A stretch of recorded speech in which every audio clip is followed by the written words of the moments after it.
the last thing we want to do is think about what's for dinner. I started freezer meal prepping when I had 4 kids at home with 0 energy at 5 p.m. I'm hungry! In a minute! Freezer meals can absolutely work for you. You just have to make them work for the way you live. Let me show you how this works for anyone. Aprons on, let's go. Now, at this point, it's pretty tempting to get online and start choosing all these freezer meals. But honestly, you're gonna want the meals that you already know that you love, and more importantly, you probably already have the ingredients for. If you're not sure what to freeze or need some inspiration, visit any freezer section at your local grocery store and take a peek. You'll see inspiration for breakfast, snacks, casseroles, and even homemade TV dinner ideas. And if you're thinking, okay, this sounds great, let me show you some of my favorite ideas that work in real life. My favorite are dump and go slow cooker meals. Later on when you need them, there is no extra prep work. And you could just thaw and cook. Even if you just throw it in the microwave, started thawing it out a bit, you could still throw it partially frozen into your slow cooker. You're just gonna up the cooking process. Casseroles. They go straight from the freezer to the oven and you're good to go. When you pull one of these out on one of your busiest nights, it really feels like someone else cooked for you. And I'm definitely not going to say no to that. It takes almost the same amount of time to prep one casserole as it does 2. So double it. Bake one tonight and freeze the second for later. One pan and dinner's ready. Things like baked ziti, lasagna, enchiladas, shepherd's pie, chicken casseroles. Oh my goodness, there's so many, even breakfast casseroles. I like putting mine in disposable foil pans. Some of them already come with lids, which makes it perfect. If not, you can just use aluminum foil and you're good for months. And these are great for all family sizes. You could divide one recipe into smaller pans if you're looking for 1 or 2. Sometimes I will just make up individual portions so they kind of look like TV dinners. So when our schedule is bananas and we don't want to thaw out one of the casseroles or the other meals, we'll just take out individual meals when needed. So store those pre-made meals in portion-sized containers for easy reheating. Did you know that you don't have to boil your lasagna noodles when you're making it for the freezer? Yeah, I learned this in 2020 and it has been a game changer ever since. This will save you so much time when you're making multiple lasagnas for the freezer. You can use the no boil noodles, but I use the regular noodles and it works out just fine.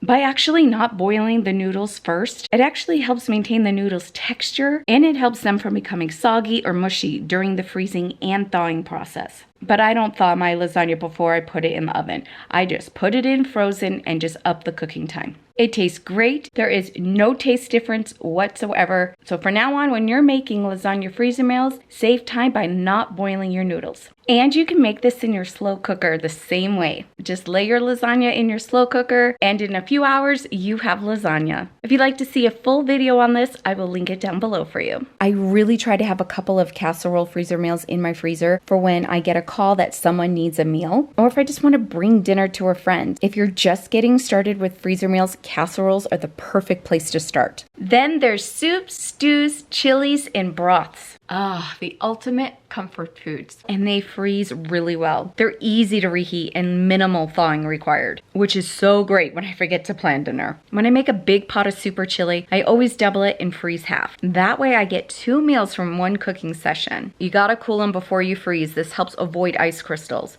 We like freezing taco soup, minestrone soup, and even white chicken chili. There are a few ways that you can freeze your soups. One is buying the 2-gallon Ziploc bags.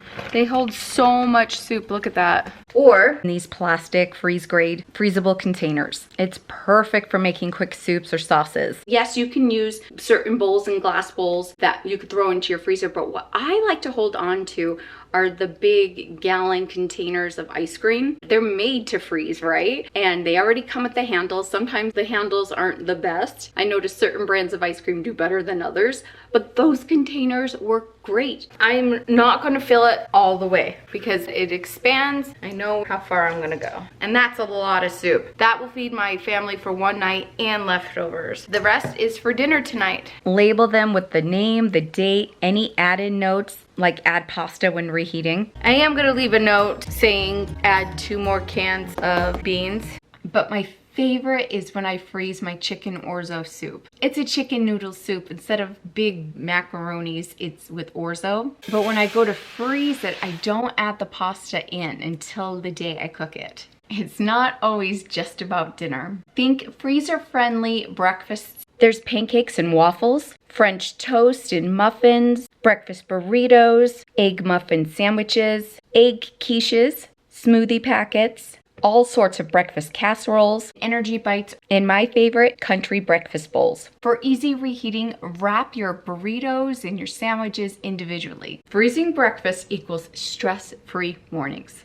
Trust me. Okay, let's talk about lunch. My favorite is sandwiches, and I've been doing this since my children were very young. For peanut butter and jelly, put peanut butter on both sides of the bread. That's because the oils in the peanut butter protect the bread from getting soggy from the jelly. Then I freeze ham and cheese sandwiches. You can use regular bread or hoagie rolls. I've done both. The key to these is to put your meats on both sides of the bread, and in the middle, put your mustards and your mayonnaise. That way, they don't make the bread soggy. I just leave out tomatoes and lettuce for freezing. I individually wrap them up, store them in either containers or Ziploc bags, and pop them in the freezer, and they'll last a couple of months. But these go fast. This will probably last about 2.5 weeks. Love doing this. This has been such a relief for me. These are super easy and a better value than going out and buying like the Uncrustable sandwiches. I also love to freeze up beef and bean burritos, homemade Hot Pockets, bagel bite pizzas. Also, take those TV dinners, take one of those to work, heat it up, and you have an easy, quick, yummy, affordable lunch. You don't have to make all these at once. Just start with 1 or 2 categories that fit your life. It doesn't have to be all or nothing. Just a few solid meals will make a huge difference. So once you've decided on what meals you're gonna make, the next step is decide how you're gonna prepare them. So you could do the batch cooking method, which is knock it all out in one day. It's great if you're preparing 10 or more meals in one go. If you're daring and wanna jump into it and make huge batches of recipes you've never tried before, I highly suggest not to do that and make it one time and see if it's something that your family would enjoy. When you batch cook like that, that's a huge investment. That's a lot of money up front. To make it less overwhelming, you could spread your prep, over a few days. A little prep makes a huge difference. Defrost any frozen meats you'll be cooking. Chop vegetables and store them in containers or bags. Measure and pre-mix things like seasonings, sauces, marinades, dry ingredients, and label any freezer bags or containers in advance. Clear your countertops. You're gonna need the space. Set up your kitchen like a mini assembly line. That way you can move efficiently. Group ingredients together by recipe. For example, put all your ingredients for lasagna in one section and all your soups in another. Choose meals that have overlapping ingredients. These are your pre-cooked proteins, like shred your chicken and brown your ground beef or sausage. If you're working with multiple recipes that call for shredded chicken, you can shred it by hand, but shredding it with your mixer is way more convenient, and it's way faster than shredding it by hand. Brown your ground beef for multiple recipes, so all I have to do is brown it once and then divide it up. Your taco meat could be used for more than just tacos. There's nachos, burritos, taco salad, and one of my favorites, Mexican shells. And brown up some ground sausage. I add them to breakfast casseroles, burritos, and some of our favorite soups. Instead of cooking one meal at a time, boil pasta or rice for casseroles while the meat is cooking. Mix sauces and marinades in big bowls to portion out easily, and assemble your meals in assembly line style. So you'll layer casseroles, portion soups into bags. Work in a logical order. What needs the most time should go first. Basically, all these recipes need onions. I've got this nifty chopper here, and I'm just gonna start chopping and getting a bowl of onions ready to go. That was so easy. We love having Salisbury steak for dinner, and I make it all the time as a freezer meal. But there are times that I just want the patties ready for me. So I'll make the Salisbury steak patties, lay them out on a baking sheet with parchment paper, stick that tray in the freezer and let it freeze for about an hour or so.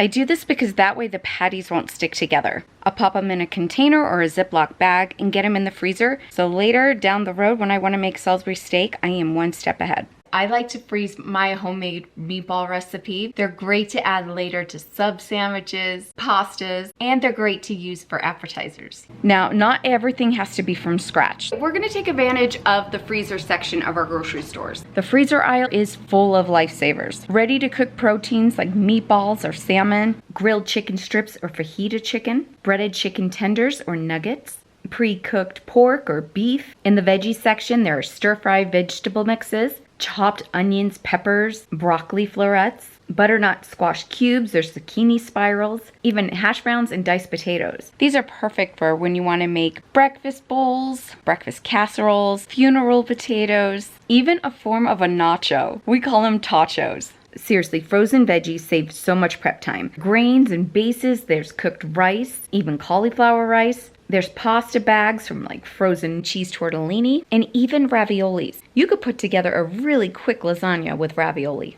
From the bulk stores, I love buying the cheese tortellinis. One, they're cheaper to buy this way. And two, I can take the 48-ounce package and divide them up into 5 9-ounce packages that can go into the freezer for 5 new meals in the future. You can even get the instant mashed potatoes to make things even quicker. There's even garlic bread, rolls, or biscuit dough, pre-made pizza dough, and frozen pie crusts. These are great for quiches or pot pies. And you could head over to the shelf section and grab yourself some already made pizza sauce, sauces, pesto, and Alfredo. So don't feel like you have to cook everything from scratch for freezer meals to count. Let the freezer aisle do the heavy lifting when you need it. It is still a major win. Let me show you some of the tools I use that really help.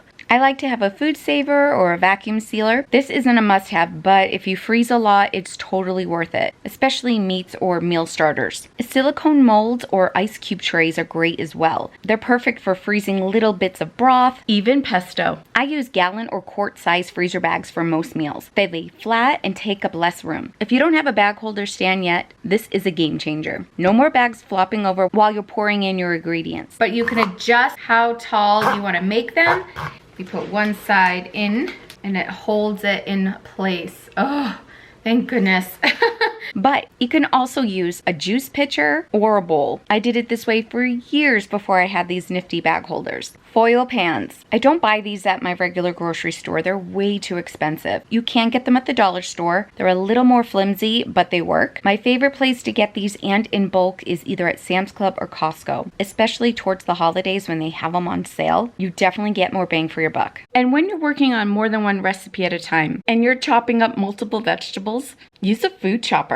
Chop up 2 or 3 onions and then use them across multiple meals. I always forget that I have this tool, and then when I'm all done, I'm like, oh yeah, I could have used my food chopper. So have that out ready for you to go. Besides using Ziploc bags, I have lots of containers that work perfect for the freezer. These soup containers work great for broths, taco meat, sloppy joes, and even soups. Or snag some of these freezable bento boxes. They work great for individual TV dinners. I found these on Amazon. There's brands like Freshware and Igloo. I have a combination of both. A lot of the time you can get them in a 15 pack. They're stackable, which is nice. And what's also nice is that they're microwave and dishwasher safe, and they can hold 32 ounces. I also have the Ziploc brand and the Betty Crocker brand. I would say that the Betty Crocker brand and the Freshware and Igloo brand work the best. Here's some freezing tips. Lay your freezer meals flat to maximize space. You can even stack your casseroles neatly so that way they freeze evenly.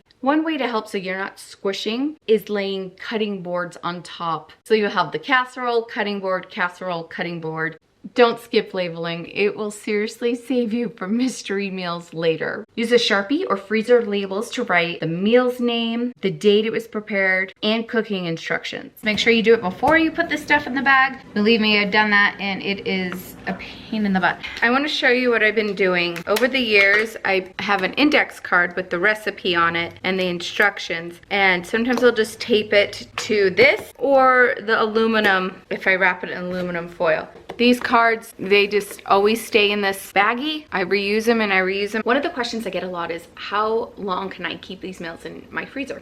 General rule, 3 to 6 months. Here are some thawing tips. Well, the number one way you can safely thaw your freezer meals is in the refrigerator. This is also the longest method, but it's the safest way to thaw your meal. Also put it in a bowl of water and put it in the refrigerator to thaw. Put an inventory sheet right on the front of your freezer. That way you can easily track what's in there. I use my She's in Her Apron planner. In the front, there's a master freezer inventory sheet. And in every month of the planner, there's a shop your shelves section. And one section is just for freezer meals. Have a system to know your freezer inventory. Hey, I get it. Sometimes we don't want to be making the freezer meals, but we want the end result, right? Well, I know of one company, Beehive Meals. They're not sponsoring this video, but I do have an affiliate link for you down below. They're based here out of Utah, and they deliver freezer meals to a lot of the states. So if you're wanting to look into this, I'll leave their information down below. They have yummy freezer meals, and you can get them for any diet that you do. If you're gluten-free, vegan, and they are delicious, and you can have them portioned out for the sizes that you need. Every recipe I've had for them has been delicious. So if you want the benefit of having freezer meals but don't want to do all the work, check out Beehive Meals. I really think you'll be impressed. One of my absolutely favorite freezer hacks is putting together meal kits that will totally save you when lunch and dinner come around. For example, I have my taco kit. In there we have cooked seasoned taco meat, flour tortillas, a baggie of shredded cheese, and then I freeze small cups of salsa, sour cream, and even sliced green onions. Then I have a fajita kit. Slice up your peppers and onions. So in your Ziploc bag, add your peppers in, a fajita seasoning mix. For your protein, you can do shrimp, chopped up chicken, or sliced steak. Then you can even add in flour tortillas. They freeze up really well. And there is your fajita kit. I could toss everything in the skillet and have dinner done in like 15 minutes. And that feels good. Then I've put together pizza kits. We use these for our DIY pizza nights. Everyone gets to build their own. It's fun, it's cheap, and we're saving money by not ordering pizza. We have veggie, and in a snack bag, I added onions, peppers, and mushrooms. And then each bag has their sauce and cheese. Then I have pepperoni, and then Hawaiian. In a snack baggie, I put pineapple, and then in a separate one, I put the ham and cheese with basil. So they could be like a margarita pizza. We got our dough, our veggie packet, our sauce, and our cheese ready for the freezer. So if you're freezer prepping and don't want to do full meals, try making some simple kits. They really do come together fast, and they do save so much stress on busy nights. Let me know, have you ever done freezer meal kits, and which ones have you done? Because I'm always looking for new ones. Here's how you can prepare some freezer meals without being overwhelmed. Ask yourself these questions. What is your family's favorite meals? Which ones will be the easiest to reheat or cook? What can I cook up in bulk and then portion out? Also, do you have the right freezer space and storage right now? And lastly, how long will you need these meals to last? But no matter how you do it, the goal is still the same, to have meals ready when life gets busy. I do feel guilty as a mom when I don't have dinner for my family. Like, I don't need to be in my apron all the time, chopping away every night making a meal. But if I can get, 5 steps ahead and have some meals in the freezer, then it just brings me comfort and peace. I have recipes for breakfast, lunch, dinner, and snacks. So check out this video here. It is a marathon of freezer meals, and I'm telling you, you're gonna love them. I'll meet you over there. See you soon. Bye.